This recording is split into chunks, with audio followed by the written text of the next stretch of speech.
তো আজকে আমরা পড়ব physiology and anatomy and physiology. First হচ্ছে mammary gland. Mammary gland is a specialized organ responsible for producing and secreting milk in mammals. তো আজকে পড়ছি আমরা mammary gland সম্পর্কে। mammary gland এর কাজ কি? মিল্ক সিক্রেট করছে আর মিল্ক প্রডিউস করছে। এটা একটা আমাদের specialised organ. It is modified sweat gland that plays a crucial role in breastfeeding, lactation after childbirth. এটা কি?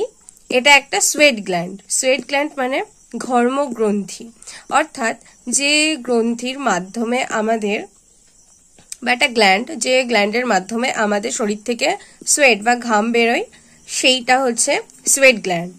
আর এই সোয়েট গ্ল্যান্ড যেটা, সেটাই মডিফাই হয়ে ম্যামরি গ্ল্যান্ডে পরিণত হয়েছে। ওর মধ্যে অনেক মডিফিকেশন এসছে। কি করছে? এ হচ্ছে মানে ম্যামরি গ্ল্যান্ড মিল্ক সিক্রেট করছে, আর যখন মানে বাচ্চা হওয়ার পরে সেটা ব্রেস্ট ফিডিং কাজে লাগছে বা ল্যাকটেশনে কাজে লাগছে। তারপর বলছে যে স্ট্রাকচার, লোবস অ্যান্ড লোবিউল। স্ট্রাকচারের মধ্যে লোবস অ্যান্ড লোবিউল আছে, অ্যালভিওলাই আছে, ডাক্ট সিস্টেম আছে, নিপল অ্যান্ড অ্যারিওলা আছে। তাহলে lobes and lobule, this is the mammary gland, this is the structure of the mammary gland. তাহলে লোবিউল বা লোবস কোনগুলো? এই যে এগুলো দেখতে পাচ্ছি, এগুলো হচ্ছে লোবিউল বা লোবস।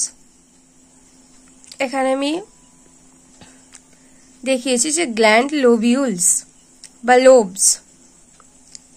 এই যে এই সাইডের এই পোর্শনটা, এই পোর্শনটা আসছে, এই যে এই পোর্শনটা থেকে শুরু করে এই যে এয়ার স্যাক টাইপের এই পোর্শনটা দেখতে পাচ্ছ, এগুলোকে বলছে গ্ল্যান্ডস লোবিউলস। তারপর বলছে অ্যালভিওলাই আছে, ডাক্ট সিস্টেম আর নিপল বা অ্যারিওলা। অ্যালভিওলাই এয়ার স্যাক টাইপের, অ্যালভিওলাই এর মধ্যেই আছে, আর এইটা হচ্ছে নিপল, আর এর চারিদিকে একটা ব্ল্যাক কালারের একটা লেয়ার থাকে, সেটাকে অ্যারিওলা বলে। তো এবার চলে আসি লোবস বা lobule. Gland is made up of multiple lobes, each containing smaller lobule where milk is produced. অনেকগুলো লোবিউলস মিলে লোব তৈরি করে, অনেকগুলো লোবিউল মিলে একটা লোব তৈরি হয়, ঠিক আছে? তাহলে বলছে গ্ল্যান্ডের মধ্যে কি অনেক লোব আছে, আবার লোবের মধ্যে কি আছে? লোবিউলস আছে। লোবিউলস এর মধ্যে কি থাকছে? আমাদের মিল্ক যেটা, সেটা প্রডিউস হচ্ছে, আর সেখান থেকে সেটা কি হচ্ছে? সিক্রেট। অ্যালভিওলাই বলছে tiny sac in the lobule that produce milk in response to hormone signal. Alveoli এর কাজ কি? যখন হরমোন সিগন্যাল দেয়, ম্যামরি গ্ল্যান্ডকে যখন হরমোন সিগন্যাল দিচ্ছে, তখন টিনি স্যাক, এই যে লোবিউল থেকে কি হচ্ছে? মিল্কটা প্রডিউস হচ্ছে বা সিক্রেট হয়। ডাক্ট সিস্টেম কি? Milk flows from lobules into network of milk duct. তাহলে মিল্ক, এই যে মিল্কের যে ফ্লোটা, এটা কোথা থেকে কোথায়? মিল্কের যে লোবিউল থেকে মিল্ক ডাক্টে সেই ফ্লোটা যাচ্ছে, মানে যে মিল্কটা সেটা লোবিউলে প্রডিউস হচ্ছে হরমোনাল সিগন্যালের ফলে, সেইটা লোবিউলস থেকে মিল্ক ডাক্টে যাচ্ছে, which transport milk toward nipple. সেটা আবার কোথায় আসছে? আমাদের এই নিপলে আসছে, এই যে নিপল। তারপর চলে আসছে নিপল বা areola. The duct open at the nipple which is surrounded by areola pigmented area with glands what keep the skin lubricated. ঠিক আছে? বলছি যে ডাক্ট যেটা, সেটা কিসে ওপেন হচ্ছে? নিপেলে ওপেন হচ্ছে। মিল্ক ডাক্ট গুলো, এই যে ডাক্ট, এটা কিসে ওপেন হচ্ছে? নিপেলে ওপেন হচ্ছে, ঠিক আছে? এবার হওয়ার পরে কি হচ্ছে? যে অ্যারিওলা যে পিগমেন্টেড এরিয়া, সেটা নিপেলকে সারাউন্ড করে থাকছে, চারিদিকে ঘিরে থাকছে, ঠিক আছে? এর ফলে এই অ্যারিওলাটা আমাদের কিসে সাহায্য করছে? এই জায়গাটাকে যাতে ড্রাই না হয়ে যায়, একটু ময়েশ্চার যাতে থাকে, সেইটা ময়েশ্চারাইজ রাখতে হেল্প করছে। তারপরে চলে আসি ফাংশন। ফাংশন কিসের মধ্যে কি পড়ছে? Milk production stimulated by prolactin hormone.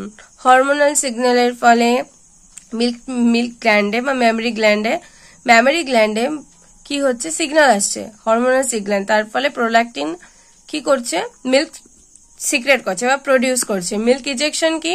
Late down reflux triggered by oxytocin which causes the alveoli to contact push milk out through the duct.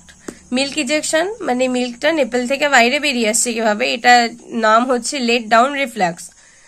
অক্সিটোসিনকে কি করছে, এ ট্রিগার করা মানে অক্সিটোসিনকে কি বলবো হুকুম করছে, which causes যার ফলে অ্যালভিওলাই পুশ করছে যাতে মিল্কটা আউট হয় মিল্ক ডাক্টের মাধ্যমে, বাট তারপরে নিপেলে আসছে, নিপেল থেকে সেটা সিক্রেট হচ্ছে। Nourishment of infant provide essential nutrient antibodies immune protection. তাহলে নারিশমেন্টের মধ্যে কি কি দিচ্ছে, নিউট্রিয়েন্টস আছে মিল্কে, অ্যান্টিবডি আছে যেটা বাচ্চা খেলে বাচ্চা শরীরের মধ্যে অ্যান্টিজেনের বিরুদ্ধে অ্যান্টিবডিগুলো কি করছে, প্রোটেক্ট করছে, ইমিউন প্রোটেকশন যেটা। তারপর বলছে development of the mammary gland. Development of the mammary gland is influenced by hormone.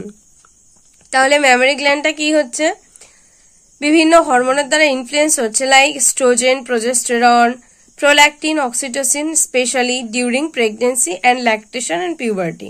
Puberty টাইমে এগুলো কখন বেশি অ্যাক্টিভ থাকে, এই টাইমগুলোতে যখন মা প্রেগনেন্ট থাকে, যখন মায়ের যখন ফিডিং করানো হয়, ব্রেস্ট ফিডিং বাচ্চাকে, সেটা ল্যাকটেশন পিরিয়ড হয়। আর পিউবার্টির টাইম 12 থেকে 18-19 ইয়ার্স বলতেই পারি। স্ট্রোজেন, প্রোজেস্টেরন, প্রোল্যাকটিন, অক্সিটোসিন এই হরমোনগুলো তখন বেশি করে সিক্রেট হচ্ছে। This is the structure of memory gland. Memory gland এই যে সাইডে এইটা কি সাসপেন্সর লিগামেন্ট, তারপর এটা ল্যাকটিফেরাস ডাক্ট বা মিল্ক ডাক্ট, ল্যাকটিফেরাস সাইনাসেস আছে, তারপর এখানে ফ্যাট আছে যেটা ফ্যাট কিছুটা থাকছে, গ্ল্যান্ড লোবিউলস, সাইডে রিবস, ইন্টারকস্টাল মাসল, পেক্টোরাল ফ্যাসিকা আর পেক্টোরালিস মেজর মাসল।